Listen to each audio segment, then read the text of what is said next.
Ruth അധ്യായം 1. ന്യായാധിപന്മാർ ന്യായപാലനം നടത്തിയ കാലത്ത് ഒരിക്കൽ ദേശത്ത് ക്ഷാമമുണ്ടായി. യഹൂദയിലെ ബേത്ലഹേമിലുള്ള ഒരാൾ തന്റെ ഭാര്യയും 2 പുത്രന്മാരുമായി മോവാബ് ദേശത്ത് പരദേശിയായി പാർപ്പാൻ പോയി. അവന് എലീമേലെക്ക് എന്നും ഭാര്യയ്ക്ക് നൊവോമി എന്നും 2 പുത്രന്മാർക്ക് മഹ്ളോൻ എന്നും കില്യോൻ എന്നും പേർ. അവർ യഹൂദയിലെ ബേത്ലഹേമിൽ നിന്നുള്ള എഫ്രാത്യരായിരുന്നു. അവർ മോവാബ് ദേശത്ത് ചെന്ന് അവിടെ താമസിച്ചു. എന്നാൽ നൊവോമിയുടെ ഭർത്താവായ എലീമേലെക്ക് മരിച്ചു. അവളും 2 പുത്രന്മാരും ശേഷിച്ചു. അവർ മോവാബ്യ സ്ത്രീകളെ വിവാഹം കഴിച്ചു. ഒരുത്തിക്ക് ഓർപ്പ എന്നും മറ്റവൾക്ക് രൂത്ത് എന്നും പേർ. അവർ ഏകദേശം 10 സംവത്സരം അവിടെ പാർത്തു. പിന്നെ മഹ്ളോനും കില്യോനും ഇരുവരും മരിച്ചു. അങ്ങനെ 2 പുത്രന്മാരും ഭർത്താവും കഴിഞ്ഞിട്ട് ആ സ്ത്രീ മാത്രം ശേഷിച്ചു.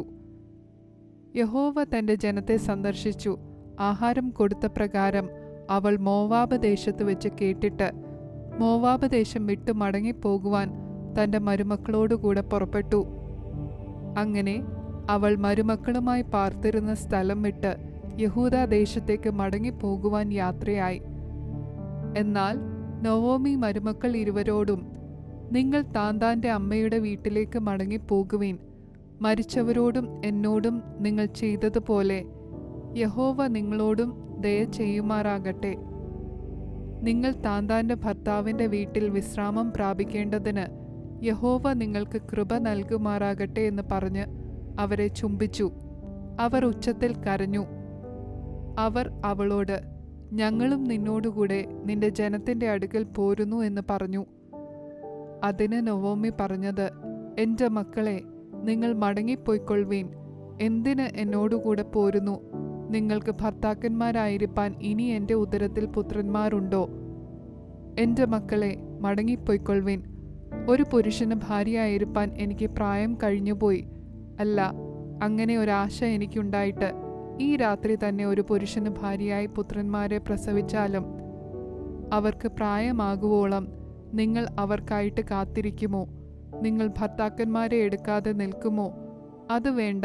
എൻ്റെ മക്കളെ, യഹോവയുടെ കൈ എനിക്ക് വിരോധമായി പുറപ്പെട്ടിരിക്കയാൽ നിങ്ങളെ വിചാരിച്ച് ഞാൻ വളരെ വ്യസനിക്കുന്നു. അവർ പിന്നെയും പൊട്ടിക്കരഞ്ഞു.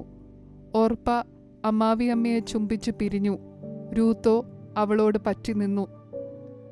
അപ്പോൾ അവൾ, നിന്റെ സഹോദരി തന്റെ ജനത്തിൻ്റെയും തന്റെ ദേവന്റെയും അടുക്കൽ മടങ്ങിപ്പോയല്ലോ.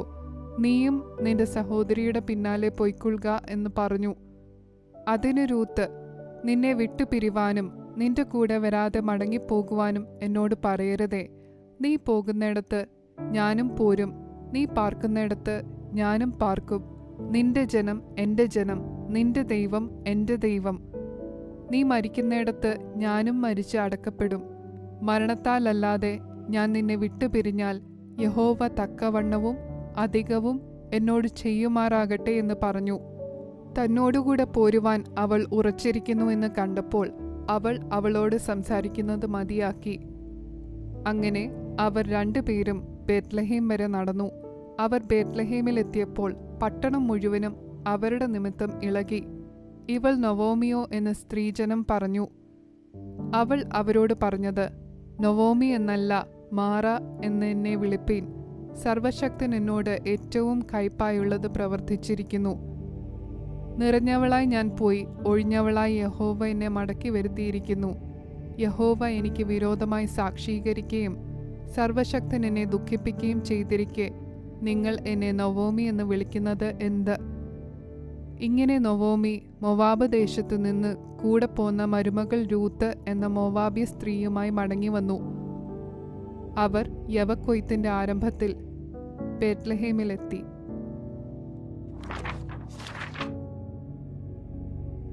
രൂത്ത് അധ്യായം 2.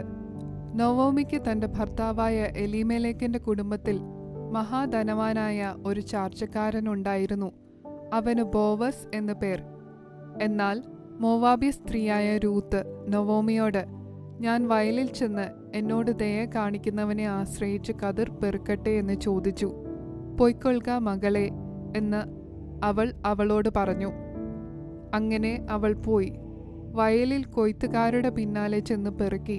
ഭാഗ്യവശാൽ അവൾ എലീമേലെക്കിന്റെ കുടുംബക്കാരനായ ബോവസിനുള്ള വയലിലായിരുന്നു ചെന്നത്.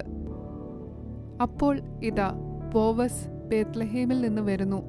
അവൻ കൊയ്ത്തുകാരോട്, യഹോവ നിങ്ങളോടുകൂടി ഇരിക്കട്ടെ എന്ന് പറഞ്ഞു. യഹോവ നിന്നെ അനുഗ്രഹിക്കട്ടെ എന്ന് അവർ അവനോടും പറഞ്ഞു.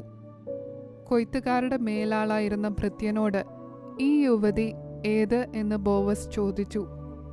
കൊയ്ത്തുകാരുടെ മേലാളായ ഭൃത്യൻ, ഇവൾ മോവാബ് ദേശത്തു നിന്ന് നൊവോമിയോട് കൂടെ വന്ന മോവാബ്യ യുവതിയാകുന്നു.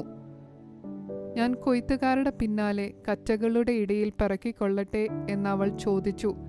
അങ്ങനെ അവൾ കാലത്ത് വന്ന് ഇതുവരെ പിറക്കിക്കൊണ്ടിരുന്നു. വീട്ടിൽ അല്പനേരമേ താമസിച്ചുള്ളൂ എന്നുത്തരം പറഞ്ഞു. ബോവസ് രൂത്തിനോട്, കേട്ടോ മകളെ, പെറുക്കുവാൻ വേറൊരു വയലിൽ പോകേണ്ട, ഇവിടം വിടുകയും വേണ്ട, ഇവിടെ എൻ്റെ ബാല്യക്കാരത്തികളോട് ചേർന്നു കൊള്ളുക. അവർ കൊയ്യുന്ന നിലത്തിന്മേൽ ദൃഷ്ടി വെച്ചു അവരുടെ പിന്നാലെ പൊയ്ക്കൊള്ളുക. ബാല്യക്കാർ നിന്നെ തൊടരുതെന്ന് ഞാൻ അവരോട് കൽപ്പിച്ചിട്ടുണ്ട്. നിനക്ക് ദാഹിക്കുമ്പോൾ പാത്രങ്ങൾക്കരികെ ചെന്ന് ബാല്യക്കാർ കോരി വെച്ചതിൽ നിന്ന് കുടിച്ചു കൊള്ളുക എന്ന് പറഞ്ഞു. എന്നാറെ അവൾ സാഷ്ടാംഗം വീണ് അവനോട്, ഞാൻ അന്യദേശക്കാരത്തിയായിരിക്കെ നീ എന്നെ വിചാരിപ്പാൻ തക്കവണ്ണം നിനക്ക് എന്നോട് ദയ തോന്നിയത് എങ്ങനെയെന്ന് പറഞ്ഞു. ബോവസ് അവളോട്, നിന്റെ ഭർത്താവ് മരിച്ച ശേഷം അമ്മാവിയമ്മയ്ക്ക് നീ ചെയ്തിരിക്കുന്നതും നിന്റെ അപ്പനെയും അമ്മയെയും സ്വദേശത്തെയും വിട്ട് മുൻപേ അറിയാത്ത ജനത്തിന്റെ അടുക്കൽ വന്നിരിക്കുന്നതുമായ വിവരമൊക്കെയും ഞാൻ കേട്ടിരിക്കുന്നു. നിന്റെ പ്രവൃത്തിക്ക് യഹോവ പകരം നൽകട്ടെ. ഇസ്രായേലിന്റെ ദൈവമായ യഹോവയുടെ ചിറകിൻ കീഴെ ആശ്രയിച്ചു വന്നിരിക്കുന്ന നിനക്ക് അവൻ പൂർണ്ണ പ്രതിഫലം തരുമാറാകട്ടെ എന്നുത്തരം പറഞ്ഞു.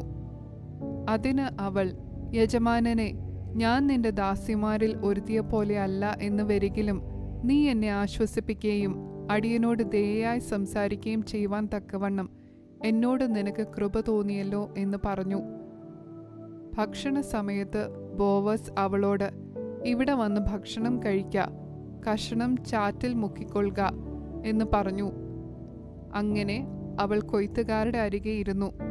അവൻ അവൾക്ക് മലർ കൊടുത്തു. അവൾ തിന്ന് തൃപ്തയായി ശേഷിപ്പിക്കുകയും ചെയ്തു. അവൾ പെറുക്കുവാൻ എഴുന്നേറ്റപ്പോൾ ബോവസ് തന്റെ ബാല്യക്കാരോട്, അവൾ കറ്റകളുടെ ഇടയിൽ തന്നെ പിറക്കിക്കൊള്ളട്ടെ, അവളെ ഉപദ്രവിക്കരുത്. പിറക്കേണ്ടതിന് അവൾക്കായിട്ട് കറ്റകളിൽ നിന്ന് വലിച്ചിട്ടേക്കണം, അവളെ ശകാരിക്കരുത് എന്ന് കൽപ്പിച്ചു. ഇങ്ങനെ അവൾ വൈകുന്നേരം വരെ പെറുക്കിയത് മെതിച്ചപ്പോൾ ഏകദേശം 1 പറ യവം ഉണ്ടായിരുന്നു. അവൾ അതെടുത്തും കൊണ്ട് പട്ടണത്തിലേക്ക് പോയി. അവൾ പെറുക്കിക്കൊണ്ടുവന്നത് അമ്മാവിയമ്മ കണ്ടു. താൻ തിന്ന് ശേഷിപ്പിച്ചിരുന്നതും അവൾ എടുത്തു അവൾക്ക് കൊടുത്തു. അമ്മാവിയമ്മ അവളോട്, നീ ഇന്ന് എവിടെയായിരുന്നു പെറുക്കിയത്? എവിടെയായിരുന്നു വേല ചെയ്തത്? നിന്നോട് ആദരവ് കാണിച്ചവൻ അനുഗ്രഹിക്കപ്പെട്ടവൻ എന്ന് പറഞ്ഞു. താൻ ഇന്നയാളുടെ അടുക്കലായിരുന്നു വേല ചെയ്തത് എന്ന് അവൾ അമ്മാവിയമ്മയോട് അറിയിച്ചു. ബോവസ് എന്നൊരു ആളുടെ അടുക്കലായിരുന്നു ഞാൻ ഇന്ന് വേല ചെയ്തത് എന്ന് പറഞ്ഞു. നൊവോമി മരുമകളോട്, ജീവനുള്ളവരോടും മരിച്ചവരോടും ദയ വിടാതിരിക്കുന്ന യഹോവയാൽ അവൻ അനുഗ്രഹിക്കപ്പെട്ടവൻ എന്ന് പറഞ്ഞു. അയാൾ നമുക്ക് അടുത്ത ചാർച്ചക്കാരനും നമ്മുടെ വീണ്ടെടുപ്പുകാരിൽ ഒരുത്തനുമാകുന്നു എന്നും നൊവോമി അവളോട് പറഞ്ഞു. എൻ്റെ ബാല്യക്കാർ കൊയ്ത്തെല്ലാം തീർക്കുവോളം അവരോട് ചേർന്നിരിക്ക എന്നുകൂടെ അവൻ എന്നോട് പറഞ്ഞു എന്ന് മോവാബ്യ സ്ത്രീയായ രൂത്ത് പറഞ്ഞു. നൊവോമി തൻ്റെ മരുമകളായ രൂത്തിനോട്, മകളെ, വേറൊരു വയലിൽ വെച്ച് ആരും നിന്നെ ഉപദ്രവിക്കാതിരിക്കേണ്ടതിന് നീ അവൻ്റെ ബാല്യക്കാരത്തികളോടുകൂടെ തന്നെ പോകുന്നത് നന്ന് എന്ന് പറഞ്ഞു. അങ്ങനെ അവൾ യവക്കൊയ്ത്തും കോതമ്പ് കൊയ്ത്തും തീരുവോളം പെറുക്കുവാൻ ബോവസിന്റെ ബാല്യക്കാരത്തികളോട് ചേർന്നിരിക്കുകയും അമ്മാവിയമ്മയോടുകൂടെ പാർക്കുകയും ചെയ്തു.